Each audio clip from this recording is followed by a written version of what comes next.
4 PM news network में दोस्तों आपका स्वागत है। मैं हूं आपके साथ राशिद ज़हीर।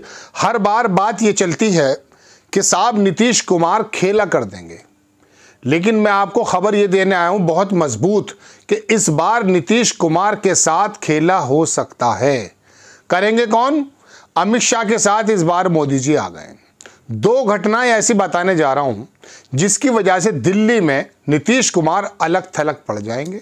लल्लन सिंह आप जानते हैं, मतलब जदयू के अंदर अगर दूसरे नंबर का नेता अगर मैं कहूं केंद्रीय मिनिस्टर भी हैं तो उन्हीं का नाम आता है। और जदयू के जो अध्यक्ष बनाए गए हैं आपको ये भी मालूम है कि इन दिनों कौन है, वो झा साहब भी भाजपा के बहुत करीब हैं। ऐसे समय में दो घटनाएं ऐसी हुई हैं, एक दिल्ली में और एक बिहार में, जो बताती ये हैं कि शायद जनता दल यू पर मोदी जी का भी साथ इस बार अमित शाह के साथ बहुत गहरा है। उनकी नज़र में यह है कि रात दिन का सुबह शाम का जो खतरा है इसको दूर क्यों नहीं किया जाता, और इसी के बारे में ये दोनों घटनाएं हैं। पहली घटना तो आप देख ही चुके हैं कि वक्फ बोर्ड पर जिस प्रकार से नीतीश कुमार की कह सकते हैं कि संज्ञान लिए बिना लल्लन सिंह ने भारतीय जनता पार्टी को सपोर्ट कर दिया, उसके बारे में भड़क गए थे नीतीश। बाद में उसको किसी तरीके से जो है बराबर किया गया है। दूसरी बात यह है कि चंपारण के सांसद हैं जिनके बारे में कहा जाता है कि अमित शाह के बहुत करीबी हैं, खुल करके जंगल राज बता दिया है नीतीश कुमार की सरकार को। आपको ये दो घटनाएं से पता चल जाएगा कि दरअसल नीतीश कुमार के साथ भी खेला हो सकता है। खेला करने की जिम्मेदारी, पलटने और पलटी मारने की जिम्मेदारी, पलटी कुमार बनने की जिम्मेदारी खाली अमित शाह के साथ नहीं है। अब ज़माना बदल चुका है और अमित शाह और मोदी जी की निगाह बिहार के उन सांसदों पर है जो दिल्ली में है, जो किसी प्रकार से नीतीश कुमार को अलग थलग करके भारतीय जनता पार्टी के खेमे में आ सकते हैं, ऐसा सूत्रों का कहना है। मैं आपको दो तीन खबरें दिखाता हूँ। सबसे पहले तो मैं आपको दोस्तों दिखाता हूँ, ये मैं इंडियन एक्सप्रेस की खबर दिखाऊंगा आपको। आपकी स्क्रीन पर है कि Lallan Singh faces JDU heat for creating confusion over Waqf bill as Nitish aide flags Muslim concern. मैंने आपको बताया नीतीश कुमार का कुर्मी बिरादरी से आते हैं, कोई बहुत ज़्यादा वोट नहीं है, लेकिन ज़्यादातर जो वोट बिहार के अंदर नीतीश कुमार का है वो मुस्लिम, महिला और कुर्मी और अति पिछड़ा और इंसाफ पसंद लोग भी। चूँकि इसमें कोई दो राय नहीं कि नीतीश कुमार ने कई बार इस प्रकार से शासन चलाया है पहले कि जो उनको तो राहुल गांधी तारीफ कर चुके हैं, बहुत पुरानी बात है, नीतीश बाबू बढ़िया काम कर रहे हैं। तो ऐसे समय में लल्लन सिंह का जो बात आई है, इसने जदयू में हीट क्रिएटिंग कन्फ्यूज़न, ये कन्फ्यूज़न पैदा कर दी है इस वजह से कि वक्फ बोर्ड के बारे में, जनता दल के बारे में मुझे भी उम्मीद नहीं थी। मैंने पहले एपिसोड बनाया था कि टीडीपी और जनता दल जो है वक्फ बोर्ड के इस संशोधन वाले प्रस्ताव पर भारतीय जनता पार्टी के साथ नहीं देगी, लेकिन हैरत मुझे तब हुई कि जब जनता दल का साथ मिला, चूँकि लल्लन सिंह पलट गए। लेकिन बस सुनने में आया कि जब नीतीश कुमार को पता चला तो नीतीश कुमार ने इसमें अपनी शिकायत डायरेक्टली प्रधानमंत्री को बता दी थी। बहरहाल उसके बाद वो चिराग पासवान वगैरह की वजह, सबके लोगों की वजह से हुआ यूँ कि वो वक्फ बोर्ड का संशोधन जो है वो प्रस्ताव चला गया जेपीसी में। अब मैं आपको दूसरी चीज़ और दिखाता हूँ। मैंने स्क्रीनशॉट लिए हैं कहीं से। ये जो शक्ल देख रहे हैं आप, इनका नाम है संजय जायसवाल कह देता हूँ चलिए। ये बीजेपी सांसद हैं। इनका कहना यह है कि उनके ज़िले चंपारण में पिछले दिनों अपराध की बड़ी घटनाएं हुई हैं, ज़िले में अपराध बढ़ रहे हैं, पूर्व मुखिया जितेंद्र सिंह की जान ले ली गई है। अगर इस तरह की आपराधिक घटनाओं पर रोक नहीं लगती तो चंपारण एक बार फिर 2005 से पहले के दौर में पहुंच जाएगा। गृह मंत्रालय है नीतीश कुमार के पास। लॉ एंड ऑर्डर पर खुला संजय जायसवाल, ये वो संजय जायसवाल हैं जिनकी वजह से भारतीय जनता पार्टी को छोड़कर जो लालू प्रसाद के बेटे के साथ चले गए थे नीतीश कुमार 2022 में। याद रखिएगा मेरी बात। दूसरी बात जगह बताते हैं ये कि जिस तरह से पूर्व मुखिया जितेंद्र सिंह की 19 गोलियां मारकर जान ली गई है, उससे ये साबित होता है कि जंगल राज जैसे हालात हो गए हैं।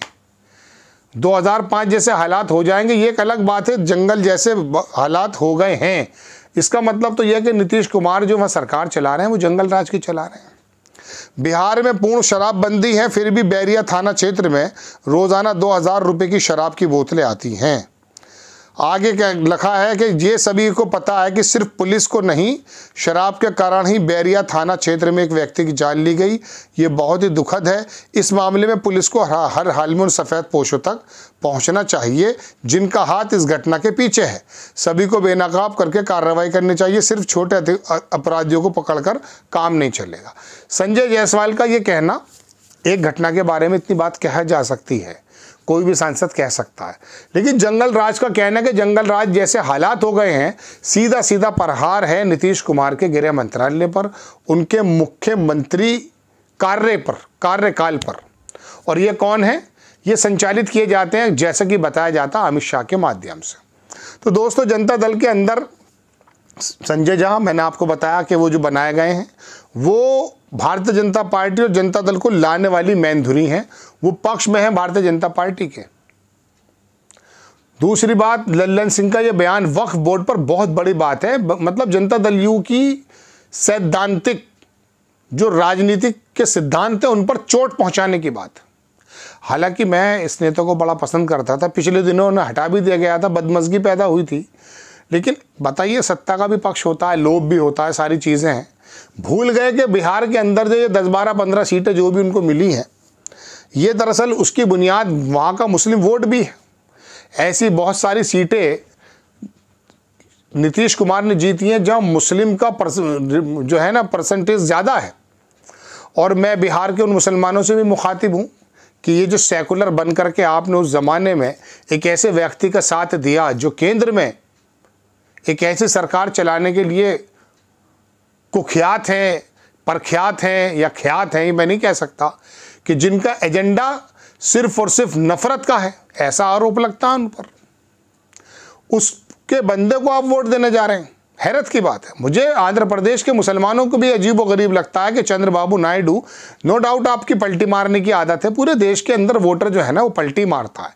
देखिए, मैं तो नेतागिरी करता नहीं हूँ, तो मुझे मालूम है कि शीला दीक्षित ने ऐसा ज़बरदस्त काम किया, लेकिन एक नया ड्रामेबाज आया बूढ़ा महाराज से, पलट कर रख दी सरकार। इनकी समझ में नहीं आती बात।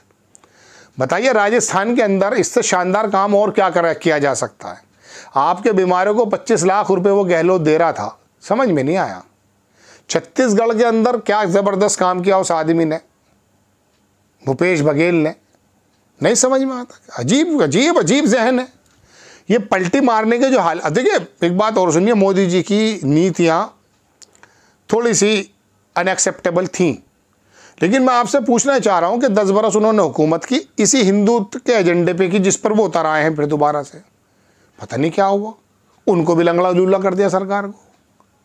भाई, अगर आप हिंदुत्व के मुद्दे पर ही देना चाहते हैं तो उनको दे देते भाई, लेकिन पलटी मारने की आदत अब राहुल गांधी बहुत, हालांकि राहुल गांधी को हम पर्सनली भी थोड़ा पसंद करते हैं, लेकिन बात मैं कहना चाह रहा हूँ, ये पलटी मारने की आदत क्या है? नीतीश कुमार को पलटी, नीतीश कुमार को पलटी, अरे पलटी सब मारते हैं भाई, वोटर पलटी मार रहा है, समझ में नहीं आती इसकी बात। कभी जात पे बढ़ जाता है, मतलब कितना भी काम करके दिखा लो। कई नेता तो ऐसे भी मेरी नज़रों में गुजरे जिन्होंने जीवन लगा दिया इनकी खिदमत करते करते, मगर आप भी पलटी मार जाते हैं। बहरहाल, फिलहाल पलटी ना हो नीतीश कुमार की, उनकी ही पार्टी के अंदर कुछ ऐसे पलटबाजी करने जा रही हैं, ऐसा लोग बता रहे हैं। और ये तमाम खबरें जो मैंने आपको बताई हैं संकेत दे रही हैं कि नीतीश बाबू, खाली आप ही पलटी नहीं मार सकते हैं, पलटी मारने का अधिकार किसी को भी हो सकता है। और इस बार तो सुनने में आया कि अमित शाह के साथ मोदी जी का भी साथ है, चूँकि ये संसद में जो लल्लन सिंह ने पलटी मारी है अपने उन वोटर्स के लिए जो बिहार के अंदर मुस्लिम समाज देता है, उन्होंने कहा यार ये दिल्ली विल के जो लोग हैं ना, इन्हें अपनी तरफ कर लो, नीतीश कुमार को कर दो साइड में, ऐसा सूत्र बताते हैं। आपको खबर कैसी लगी अपनी राय कमेंट्स बॉक्स में ज़रूर दीजिए। चैनल को सब्सक्राइब कीजिए, शेयर कीजिए। नेक्स्ट टाइम मैं किसी खबर के साथ हाजिर होता हूँ। जय हिंद।